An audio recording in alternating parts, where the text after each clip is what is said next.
Baruchim haboim, welcome everyone. We're about to begin Be'ezras Hashem together on Daf Mem Zayin Amud Aleph, the second line from the top.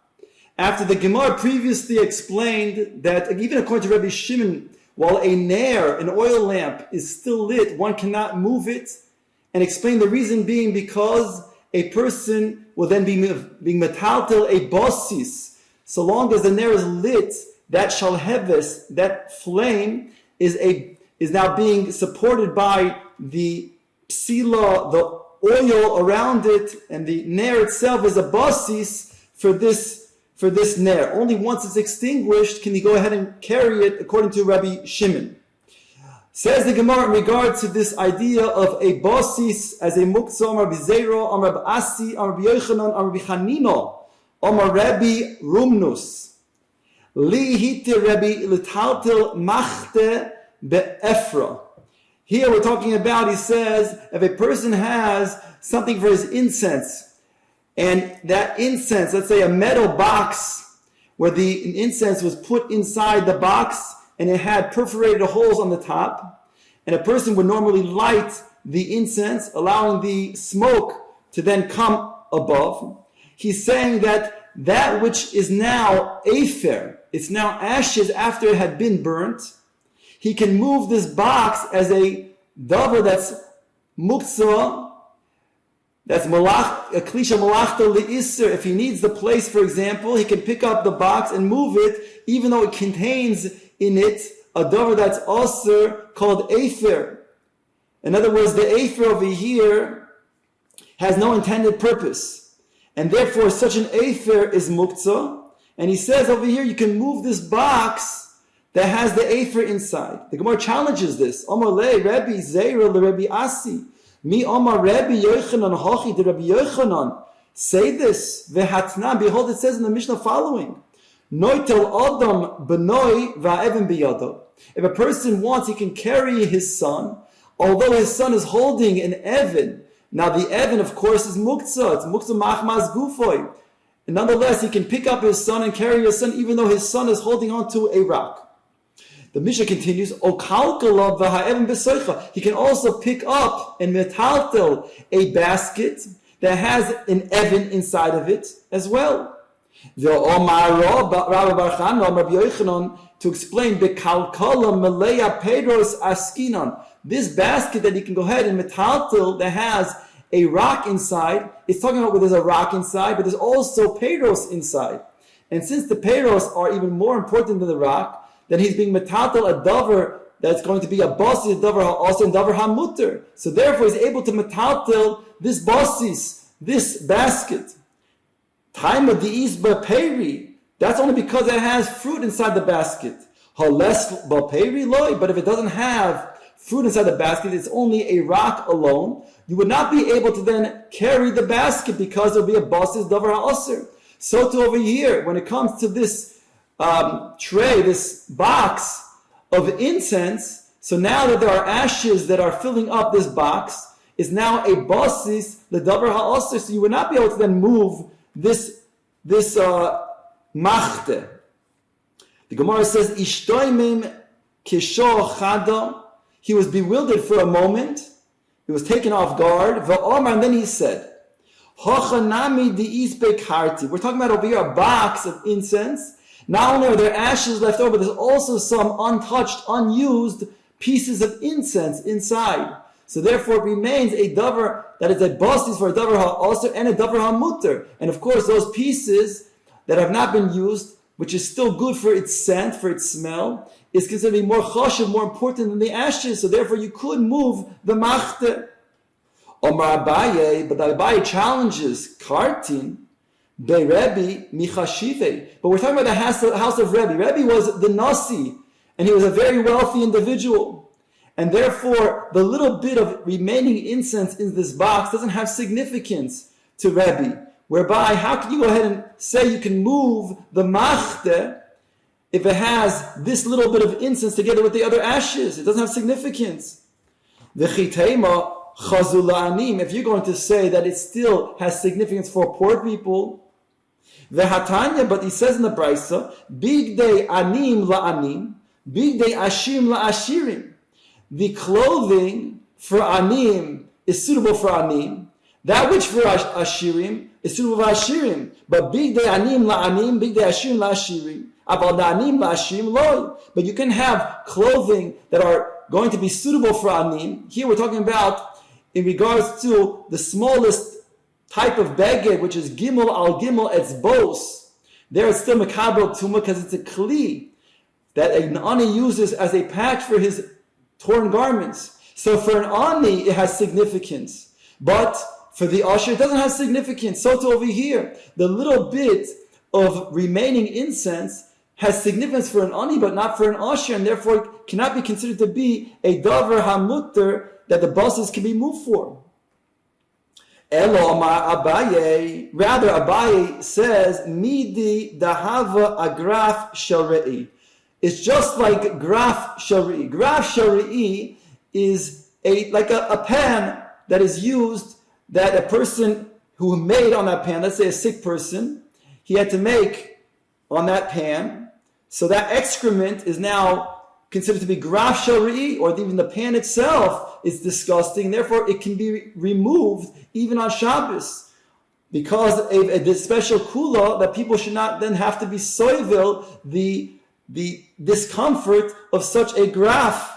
So just like the graf sharei can be removed because it's considered to be disgusting and unpleasant, so too this box that has ashes in it is also can be construed as being unpleasant and can be moved on Shabbos. Although it's muktzah, there's a special dispensation, a kula, for moving graf sharei, so too over here. Says the Gemara, Marava shtei teshuvos badavar. There are two different answers in this matter. Chada, he's asking on Abaye, graf sharei mois, v'holo mois. Graf sharei is disgusting, and therefore there's a special kula to be able to remove it, even though it's muktzah. But this, it's true, it's ashes, but it's not disgusting like it is in regards to the excrement from a graf sharei that causes the graf to be disgusting. It's a different type of level altogether. V'od, graf sharei migli, v'hai michsi. A graf sharei is open, but this ashes is covered up. It's in the box itself. So there shouldn't be a dispensation allowing a person to carry this machte. Elo Omar Rava, rather, Rava says, what is the pshat here? Ki havinam be Rav Nachman hava metaltalinan kenuno agav kitma. Here we're talking about carrying a pan of kitma, of ashes that are on top of it. Here the ashes, unlike in the previous case, do have a usage. They are put aside to be used to cover up spit or urine or other things for that matter on Shabbos. So we have a pan that is having the ashes, the kitma on top of it, and the chiddush is ve'afagav de'ika ale shivrei eitzim, even though it also has basis for shivrei eitzim, pieces of wood that are muktzah. So here you have a basis, a davar ha'asar and davar ha'mutter, and therefore that's why you can remove it. Meisvei asked the Gemara from the following brayso: V'shavin she'im yesh bo shivrei besila she'asar l'taltel. Both Rabbi Shimon and Rabbi Yehuda agree that in regards to a nair that went out, even Rabbi Shimon agrees that there's psile, shivrei psila, there's pieces that are left over the psila. It's considered to be asur l'taltel because it becomes now a basi the davar ha'asur.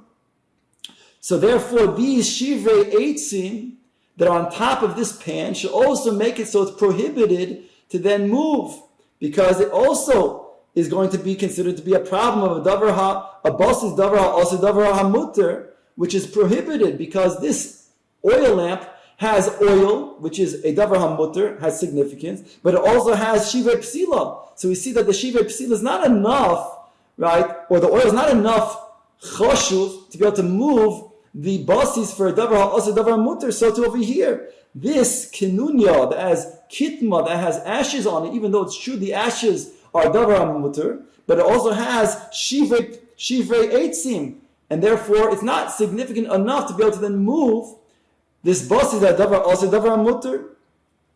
Omar Abaye begilila shanu. Abaye says that in the case of the Ner, it's talking about where it was in the Galil. And there in the Galil, since the psilas were made out of flax, it was very hard to come by. And therefore even the shivrei psila had significance.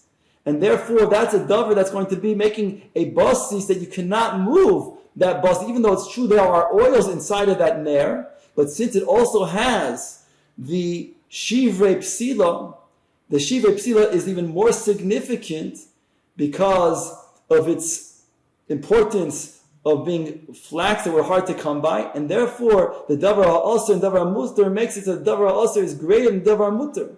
Whereas in the case of the kenunya, the ashes that a person is going to use is more significant than the shivrei eitzim.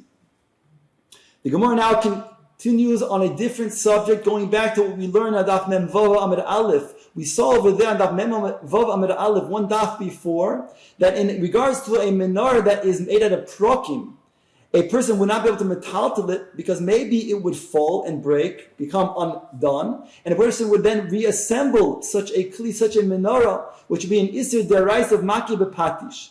Says the Gemara, Levi bar Shmuel ashkachinhu l'Rabbi Abba u'Rabbi Rav Huna bar Chia dahavukami da pischa de be Rav Huna. They were sitting, and before the Pesach, the doorway of Rav Huna. Omar lehu, he said to them, Mahu, what is the following din? Lahachzir mita shel trasim b'Shabbos. Trasim were coppersmiths that would travel from city to city, and they would use beds that were able to then be assembled and reassembled. So can a person reassemble such a bed on Shabbos, he asked them. Omar le shapir dami. They said it's mutter, one can reassemble such a bed. Also, lekamei de Rav Yehuda, he came before Rav Yehuda. Omar, ho Rav Shmuel Jamrei Travayu. Rav Yehuda said that Rav and Shmuel both said, hamachzir mita shel trasim b'Shabbos chayiv chatos. If a person then were to reassemble a bed of a coppersmith, this type of bed that becomes undone in pieces and is reassembled, that would be an isir deraisa chayiv chatos of maki b'patish.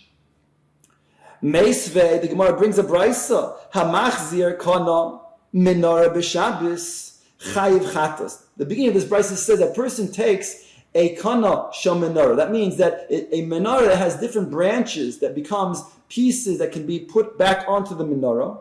If he then puts them on that menorah, he's going to be chayiv chatos, says the brisa. The brisa continues. Kana saidin lo yachzir v'im hichzir poter aval osir. The kana of a saidin, a person who would then put seed on the walls, and something similar to a painter, and he would have a long stick that had different pieces that he could, if he wants to come close, then he could use one piece of it and then plaster the wall that is close by. If he needs something that's further away, he can make another extension. If it's even the roof, and he can add another extension still. So here he's putting them on and off all of the time. Here, if you would then put it on and reassemble it, it's poter aval osir, because he will be doing it frequently. Rabbi Simoy Oimer, the Brisa continues, Karen Agula Chayiv Karen Pshuta Poter.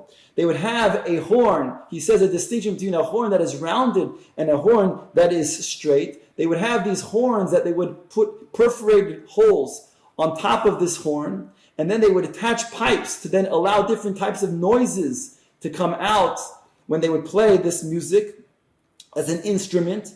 If they would put it in the Karen Agula, it would be a Maisa Umin that would have to be put in tightly. Thereby a person would be Chayav Chatos. Whereas the Karen Pshuta, you could put it loosely and a regular person could do so, there he'd be Poter Aval Osir. That's what the Brisa says. So we see from this Brisa that in the beginning it said, if a person machzir a kana, menorah b'Shabbos is chayiv chatos. So that seems to then imply, similarly when it comes to a person who then takes the coppersmith bed and reassembles it, he's going to be chayiv chatos. That would be a kasha on the first opinion that says shapir domi. How did they say shapir domi? It's a kasha from this brisa. Answers the Gemara, inhu the amur ki haitana. They said like the following Tana of the Brisa. The Tanya, it says in the Brisa the following: Malbonois hamita, the sockets of a bed, v'karois hamita, and the legs of a bed, v'levochim shel sagivim, and the pieces of wood that would be put on a bow, a crossbow, to be used to shoot an arrow. Lo yachzir, says the Brisa, you shall not put it back. V'im hichzir poter aval osur. But if he did do, it would be poter aval osur.